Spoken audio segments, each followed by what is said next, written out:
Historia de la pedagogía, sección 89, cuarta parte. La época contemporánea. 1. El romanticismo. 1. En los umbrales de la época contemporánea. 2. Características generales del romanticismo. Esta es una obra de los maestros Abagnano y Bisalberti. Cuarta parte. La época contemporánea. 1. El romanticismo. 1. En los umbrales de la época contemporánea. Una convención no arbitraria suele fijar el principio de la época contemporánea en los grandes trastornos producidos en el mundo por las revoluciones norteamericana y francesa, en las conquistas napoleónicas y en la revolución industrial. Su característica más importante consiste, quizá, en la multiplicación y el reforzamiento de los vínculos de interdependencia entre las diversas partes del mundo, merced a lo cual los acontecimientos de un continente repercuten en los de otro, y estos, a su vez, sobre los de otras regiones, con relaciones de interacción cada vez más estrechas. Así sucede en un principio, sobre todo en América y Europa. Por ejemplo, es sabida la influencia que tuvo la Revolución norteamericana sobre los posteriores acontecimientos europeos, así como también el papel de las conquistas napoleónicas en las condiciones que condujeron a la independencia de la América meridional.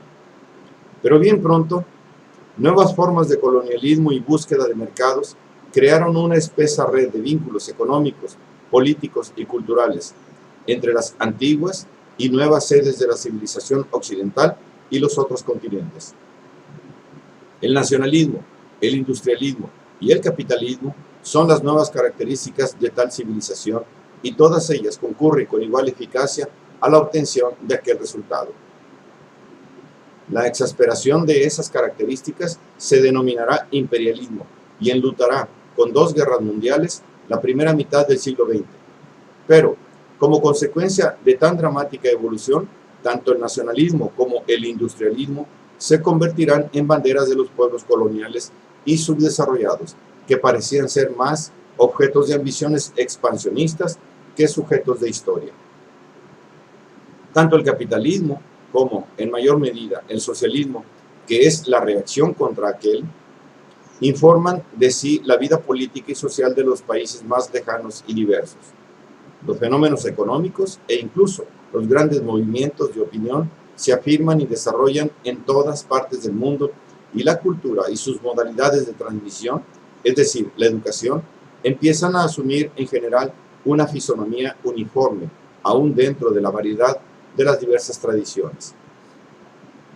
El nacionalismo no es, en origen, otra cosa que el esfuerzo deliberado por hacer coincidir la comunidad política con la nación, o comunidad cultural entendida en sentido lato, sobre la base de una afinidad lingüística, histórica, étnica y, a veces, religiosa.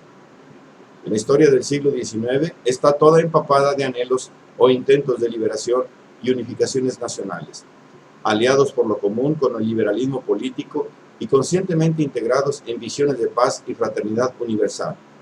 Ya en algunos escritores de principios del siglo XIX se percibe el germen de las degeneraciones imperialistas y racistas que dieron al vocablo nacionalismo el significado negativo que a la postre asumió. Pero se trata de perversiones que niegan la esencia misma del ideal nacional.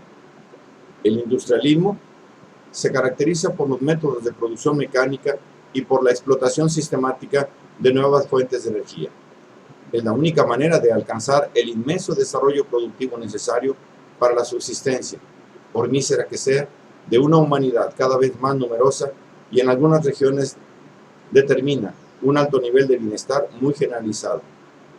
Pero como para producir a bajo costo hay que producir en gran escala, los estados industriales tienden a dilatar sus mercados. En un primer momento, esta tendencia puede incluso determinar o favorecer movimientos liberalistas en economía y liberales en política, con puntos de vista favorables a las tendencias nacionalistas ya indicadas, porque se advierte que pueden desembocar en una política económica más abierta. Pero entre los diversos estados, más o menos industrializados, no tardan en surgir formas de competencia que restauran las protecciones aduanales desencadenan guerras de aranceles y acaban en una política de imperialismo enderezada a conquistar por todos los medios la exclusividad de los mercados. Para comprender estos acontecimientos es necesario recordar que el industrialismo se afirmó de hecho bajo la enseña de la ganancia individual, es decir, del capitalismo privado, para el cual la acumulación del capital necesario al progreso industrial es cosa particular de pocos privilegiados. La expansión capitalista dio el golpe de gracia al feudalismo al arrebatarle los últimos privilegios, así como al combatir los conexos con la propiedad de la tierra, en general, lo que favoreció en muchos casos el progreso democrático. Por otra parte, promovió la realización de grandiosas y audaces empresas como la apertura de canales en los grandes istmos o la instalación de grandes cables submarinos de telegrafía, y provocó el nacimiento de una ciencia prácticamente nueva, la economía. Pero, al mismo tiempo, al no conocer más ley que la de la máxima utilidad, se lanzó a explotar sistemáticamente, a menudo implacablemente, a los trabajadores, inclusive mujeres y niños, creando problemas de pauperismo que, como era evidente, no podían ser resueltos con la simple filantropía. La política imperialista fue el medio a que recurrió el gran capital para obviar, sin renunciar a sus grandes utilidades, la suficiente capacidad de compra de las masas trabajadoras empobrecidas. En este panorama, sorprende ver que la cultura predominante no solo se abstiene de preparar los instrumentos intelectuales aptos para resolver cuestiones de tanta gravedad, sino que casi se precia de ignorarlas. Romanticismo, idealismo y espiritualismo parecen olvidar adrede la harto humilde y prosaica realidad del mundo productivo, generando así un desuso tal de la reflexión crítica acerca de los problemas concretos planteados por el progreso técnico, científico y económico, que perjudicó incluso, en cierto modo, la reacción naturalista y positivista contra aquellas corrientes, y que caracterizó la segunda mitad del siglo XIX. En efecto, esa reacción pecará con demasiada frecuencia de superficialidad y diletantismo y no logrará colmar verdaderamente el vacío que se había creado entre la cultura filosófica y literaria y la realidad social. De la conciencia de esta escisión y del esfuerzo por superarla nacen los movimientos y las filosofías sociales que, aprovechando también la experiencia acumulada por filántropos y apóstoles de la educación, subrayan, formulándola en varias formas, la necesidad de reforzar, mediante ideales capaces de acumular a los hombres de todas las latitudes y todos los climas, el proceso de integración mundial. Es necesario que el mundo, empequeñecido por el progreso, conocido el mundo, no crece, se achica, cantaba Leopardi, vuelva a ser hospitalario por obra de la solidaridad humana. Era lo que anhelaba ya Goethe, cuando reconocía, como dotado de auténtico valor, solo el momento de la entrega altruista del propio ser a una obra social. Detente, eres tan bello. Lo puede decir Fausto solo en el instante en que se ve luchando al lado de un pueblo laborioso para arrancar nuevas tierras a las ondas del mar. Pero incluso en Goethe, este llamamiento a la acción social constructiva es un motivo aislado en la enorme variedad de temas que se entretejen en su obra. Y como quiera que sea, no se trata de un motivo romántico, de aquel romanticismo al que también él tributó en un principio tan profundo homenaje y que aparece como la corriente literaria y el movimiento cultural dominante en los primeros decenios del siglo XIX. 2. Características generales del romanticismo. La dificultad que los historiadores de la cultura han encontrado siempre en sus intentos por definir el fenómeno romántico se debe, en primer lugar, al hecho de que, por un lado, el romanticismo es un movimiento cultural históricamente circunscrito y, por el otro, una actitud humana recurrente. Esta ambigüedad de significación es mucho más acentuada por lo que se refiere al objetivo romántico que a los adjetivos humanísticos, ilustrado, etc. Sin embargo, el significado temporal de romántico, por vago que sea, puede ayudarnos a comprender el uso histórico del término. Calificamos de romántica una obra de arte caracterizada por una cierta inmediatez expresiva, por un cierto tono de abandono sentimental. Una atmósfera de tristeza la envuelve y, sin embargo, nos complacemos sutilmente en ese melancólico y a veces tétrico sentimiento. No podremos nunca decir, por ejemplo, que nos complacemos en la desesperación del Edipo Rey, cuando, en la clásica tragedia de Sófocles, el personaje se descubre culpable de parricidio e incesto. Pero ante el extenuado negativismo de Hipeirón, de quien Friedrich Hölderlin en la novela homónima nos describe la derrota y la renuncia al sueño de amor y de la acción heroica, adoptamos otra actitud y casi nos identificamos con su vehemente deseo de identificarse con el todo infinito hasta el aniquilamiento de su persona. Este significado corriente y casi banal del término romántico tiene una cierta relación con las características fundamentales del romanticismo como fenómeno histórico. Esas características se pueden comprender solo por referencia con la génesis histórica del movimiento romántico, que surgió como una reacción consciente contra los rasgos preponderantes del clima de la Ilustración, en la cual, sin embargo, hinca sólidas y profundas raíces.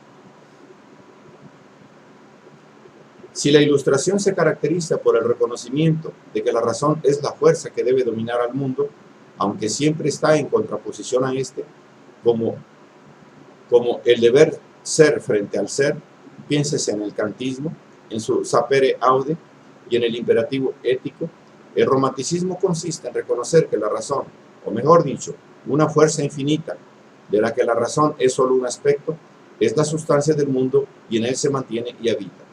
El mal, la infelicidad y el dolor, que para la Ilustración son los signos reveladores de los límites y la imperfección intrínseca del mundo humano, se convierte para el romanticismo en elementos que justifican y acogen dentro de una visión más universal. He aquí como Hölderlin expresa en Hipeirón este concepto. ¿Qué es pues la muerte y todo el dolor humano? Muchas vanas palabras han separado a los hombres, pero al final todo surge de la alegría y todo termina en la paz. La aceptación de lo negativo y del contraste, conciliándolos en síntesis superiores, es una característica de la actitud romántica ligada con el clima estético dominante, no menos que con los movimientos filosóficos que veremos después, sobre todo, aunque no exclusivamente, con los grandes sistemas idealistas. Una segunda característica, también presente en el arte, no menos que en la filosofía, es la actitud individualista en sentido prometeico. Prometeo es el titán que osa desafiar la ley de Zeus, que se revuelve soberbio contra la majestad del dios y acepta impávido la horrenda pena. Pero su individualismo no es ausencia de amor por los hombres, todo lo contrario, tan es así que los hombres le deben el beneficio incomparable del fuego. Por lo tanto, el individualismo romántico, según el cual, con palabras del poeta Novalis, seudónimo de Friedrich von Hardenberg, el sentimiento moral es en nosotros el sentimiento de la potencia absoluta de crear, de la libertad productiva, de la personalidad infinita del microcosmo, de la divinidad que hay en nosotros. No es individualismo asocial, sino negación de los convencionalismos que pretenden poner límites al genio, al titán, de cuya libertad y autonomía la humanidad no puede recibir más que bienes, a la par con el hombre común, limitado, filisteo, o sea, aquel en quien no alienta el verbo o inspiración divina. De esta forma, se rechazan sustancialmente el igualitarismo y la inspiración democrática de la Ilustración. El romántico confía más en los grandes espíritus que encarnan el momento histórico o en el espíritu del mundo, que en las instituciones representativas y en la igualdad abstracta. Ese titanismo por el cual, según Novalis, a los hombres nada es imposible, lo que quiero puedo, encuentra su modelo preeminente en la actividad estética, repudiada toda idea de imitación, así como toda interpretación puramente sentimentalista o didascálica del arte. La estética romántica es, en el modo más neto y radical, una estética de la creación. Si al hombre moral sigue reconociéndose la necesidad de un límite, de un obstáculo, Al artista se le reconoce una libertad ilimitada. La poesía que se identifica con el infinito absorbe en sí el universo y se echa a cuestas las tareas que aparecen como fragmentadas y dispersas en los diversos aspectos de la cultura. Solo ella es infinita, como solo ella es libre, y reconoce como su ley fundamental esta: el arbitrio del poeta no tolera ley alguna. Así se expresaba Friedrich Schlegel, 1772-1829, máximo teórico del movimiento romántico en Alemania. Esta tercera característica general, que podemos llamar de la preeminencia del modelo estético, tiene una justificación incluso conceptual. El pensamiento de la Ilustración había delimitado el campo del conocimiento atendible, científico y filosófico. Kant había afirmado claramente la incognoscibilidad de la realidad en sí. Pero a este propósito, muchos románticos comparten la opinión de Schlegel, quien ya en 1795, partiendo del idealismo ético de Fichte, llegaba a conclusiones que formulaba en el modo siguiente: desde que Fichte descubrió el fundamento de la filosofía crítica, existe un principio seguro para rectificar, completar y llevar a buen término el plan kantiano de la filosofía práctica. Y ya no se justifica la duda acerca de la posibilidad de un sistema objetivo de las ciencias estéticas, prácticas y teoréticas. El hecho de que se otorgue el primer lugar a las ciencias estéticas no es una casualidad, puesto que esta inversión de la posición crítica de Kant no puede efectuarse rehabilitando sic et simpliciter al conocimiento racional a las tareas para las cuales empirismo y criticismo lo habían declarado insuficiente, sino más bien generalizando el modelo de la intuición estética, cuyo órgano, según afirma, por lo demás, el mismo Kant, es el sentimiento. Y el sentimiento, según los románticos, triunfa donde la razón fracasa y logra captar inmediatamente la esencia oculta de la realidad, el absoluto. Un dios es el hombre cuando sueña, un mendigo cuando piensa, dice Hölderlin, sintetizando en una frase feliz la beta del irracionalismo que serpea en lo profundo del movimiento romántico. Y en el Fausto de Goethe se lee: el sentimiento es todo, el hombre es ruido y humo que ofusca el esplendor del cielo. Por lo demás, si el espíritu es sustancia infinita que en momentos de gracia estética llega a intuirse a sí mismo, no es de maravillar que se abandone de hecho la problemática kantiana de fenómeno y noúmeno. Pero, ¿cómo evitar el peligro de un retorno al dogmatismo? Es decir, a plantear como definitivo lo que el espíritu capta en sus momentos de gracia. Contra este peligro, los románticos proponen la actitud y el concepto de ironía, que expresa la imposibilidad de que el espíritu infinito tome en serio y considere como cosa firme sus productos, la naturaleza, las manifestaciones del arte, el yo mismo, que son creaciones espontáneas, gratuitas, incluso arbitrarias, justo porque son absolutamente libres. La ironía Schlegel es conciencia clara de la agilidad eterna, del caos infinitamente pleno. La ironía romántica es, pues, conciencia de la riqueza y fecundidad ilimitadas del espíritu humano, que no se repite jamás, o que al repetirse se mortifica, y que al mismo tiempo, dado que entre la naturaleza y el espíritu los confines son, si los hay, inciertos, percibe una concepción dinámica e histórica de la realidad en su conjunto. Esta concepción encontrará formulaciones más precisas en las visiones dialécticas de la naturaleza y la historia de los grandes filósofos idealistas.